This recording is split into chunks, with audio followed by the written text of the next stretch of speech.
Hello, this is Silvia Pavoni, investment editor of The Banker.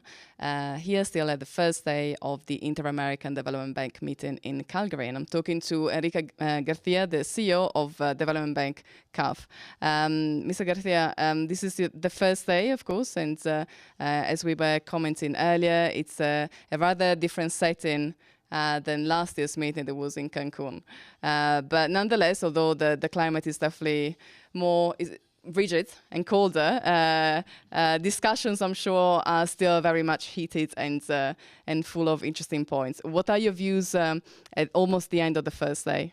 Well, actually, we're very pleased to be here. You know, normally these IDB meetings are very, very important because they are quite focused on Latin America.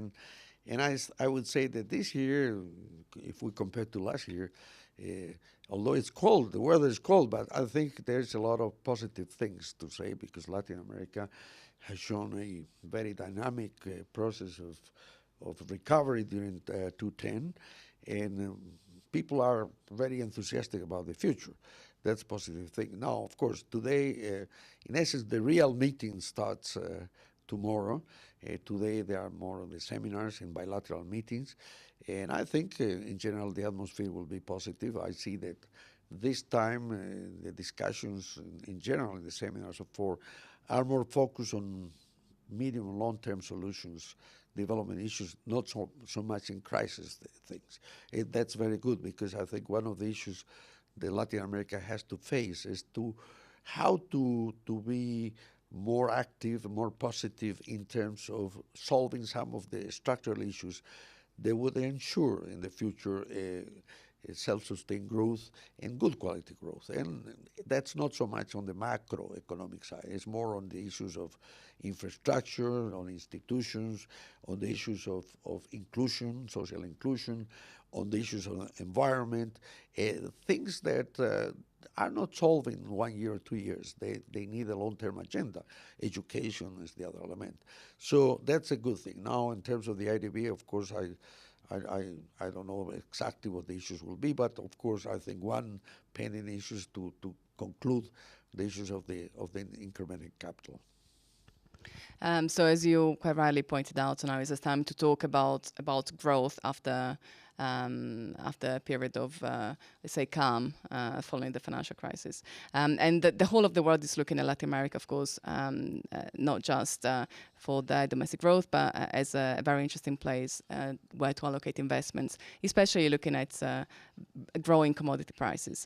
So I would imagine this would have an effect on the corporates and governments that you support with your loans. How do you think this will affect your operations in the future and the way that you follow your mandate?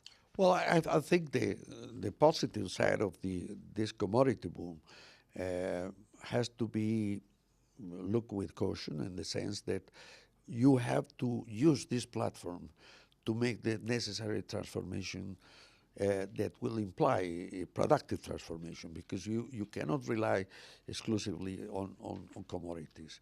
And that's a good, the good part is that we have a boom. The bad part is that if we do not make changes during this long cycle, it's going to be a long cycle, maybe 10 years from now we'll repent ourselves.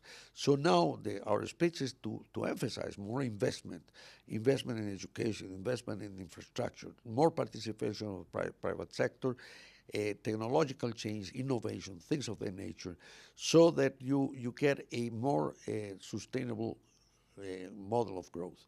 And of course, how it changed in terms of our operations, I think that in this new perspective, there is more demand coming from productive sectors, from local governments, notwithstanding the fact that the requirements of the countries are very high, because the savings ratio in Latin America, I mean savings, if you compare it to GDP, is not very high. The average is about 21%. And investment requirements are at least 26, 27 to have a reasonable rate of growth, about 5, 6%. So it implies that you have about 4 or 5% of difference, a gap there has to be fulfilled by external resources. And they come, of course, in part by multilateral institutions, but the main sources are really direct investment and private flows of capital. So what we should do is to try to support with the catalytic instruments that access to external sources, and also to be able to develop the local capital markets, where because there is savings there, but there's no, you don't have the instruments that permit to finance long-term investment in a sound way. And you earlier mentioned a really interesting initiative that CAF is developing and has been actually developing for some time, which is the one of providing a partial guarantee to make the issuance of corporates in the local capital markets longer, so to elongate the maturities. Absolutely. Can you give us some more details? Absolutely. I think that one of the catalytic roles is precisely to provide some risk mitigation factors to those investing, and partial guarantees is one way to do that, especially if you want to develop a local currency finance in the countries.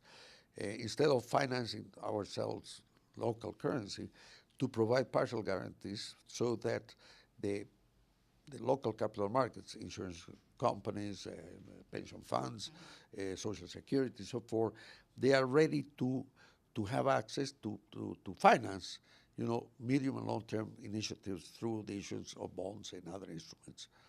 And just to give us an example, you were saying that when you intervene, you will be able to stretch the maturity of an issuance from... Yeah, the difference is that perhaps those funds they like to have 3 years, 4 years, maybe 5, but many of the long-term projects, infrastructure, so forth, you need 12, 15 years. So to try to stretch that, that's one element. Another thing is to provide equity financing through funds so that the private sector will be willing to invest in infrastructure especially.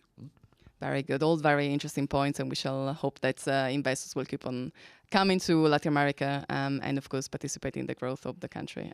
Thank you very much for your comments. Thank you very much.